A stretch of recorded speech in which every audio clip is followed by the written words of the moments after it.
Phone ਕੀਤਾ ਮੈਂ ਕਿਹਾ ਖਾਜਾ ਸਾਹਿਬ ਤੁਹਾਡੀ ਤਬੀਅਤ ਖਰਾਬ ਹੈ ਤੇ ਕੀ ਹਾਲਾਤ ਨੇ ਤੇ ਹੈ ਕੀ ਹੈ।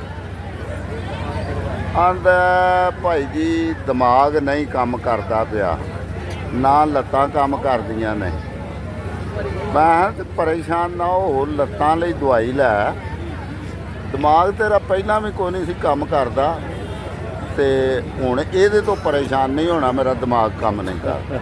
ਹਾਂਜੀ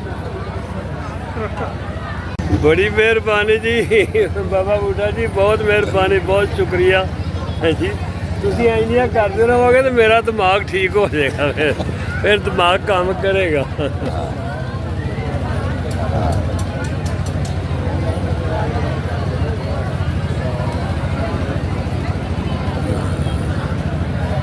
ਇਹ जनाब असी वांडो शरीफ आए हाँ सरकार सखी सैफुल्ला नूरी पाक दे उर्स ते इत्थे लंगर दे बाद च खुशगपियां हो रही ने। अल्लाह तुहानू भी खुश रखे। वांडो शरीफ ये वांडो शरीफ ही है भाई, बंदे नहीं मनना कि वांडो शरीफ है। वांडो शरीफ ओए जनाब हो गया तुहाडा भी काम।